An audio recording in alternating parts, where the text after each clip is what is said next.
जमी अधिग्रहण क्षतिपूरण लगी जिलापाल को दाबीपत्र रेलपथ पर जमी अधिग्रहण क्षतिपूरण उचित मूल्य प्रदान करने सिंध्रीमाला पंचायतर 8टी गांवर हिताधिकारी माने जिलापाल को निजर दाबीपत्र प्रदान कर मालकानगिरी तहसिल तरफ गत 22 तारिख में एक नोटिस जारी नोटिस जहाँ उल्लेख रही धार्य जमीर मूल्य संबंध में जहाँकि हिताधिकारी माने असंतोष प्रकाश कर जमीर उचित मूल्य दि जाऊ एक दाबीपत्र प्रदान कर मुख्य कारण होची सिंधीमाला पंचायत अधिकांश गाँ गुड़िक मालकानगिरी सदर महकुमा ठारू मात्र 7 किलोमीटर रु 9 किलोमीटर व्यवधान बेले यार मूल्य अधिक होगा सत्वे खूब कम मूल्य प्रदान करा माने विरोध कर रेलपथ निमंते जो जमी जाउची तार मूल्य कम दिया जाउची सेते आमे अभियोग नै कलेक्टर सार को देखा करिछु आमे दाबी रखुछु जे हमर जमी मूल्य सेतकी नुहे आमे आशा करूछु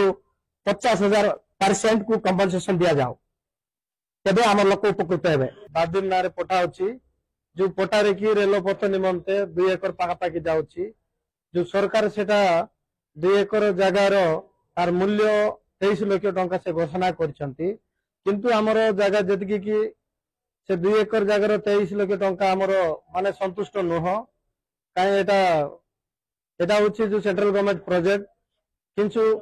आग सरकार समय जिते रेल पथ निमंते से करते से समय टाउन रे जतकी रेट होबो तुमर पलिगा रे मते सेतकी रेट दिया जीवो बोली कर कहितले एबे वर्तमान कहउचंती कि तुमर लोकल एरिया रे आदिवासी जमी रेट नाही आ अन्य जो जनरल जगह रे रेट अछि तेनु करी सरकार मते आपण मान को आटो अधिक देई पारबो नै बोली कहिचंती हमको तो सेंट को 12 लाख बोली कहउचंती हमर घर भी जाउची से जगह रे होची से घर लिस्ट भी नाही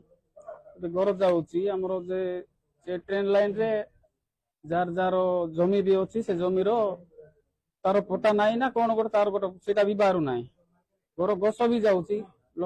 लगाइला गस आंब गस हमें हमर रेलपथ निमंते जो जमी जाउची तार मूल्य कम दिया जाउची सेते हमें अभियोग नै कलेक्टर सार को देखा करिछु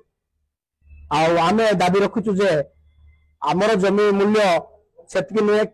आमे आशा करूछु 50,000% को कंपनसेशन दिया जाओ तबे हमर लोक उपकृत हेबे बादिन नारे पटा अछि जो पटारे की रेलपथ निमंते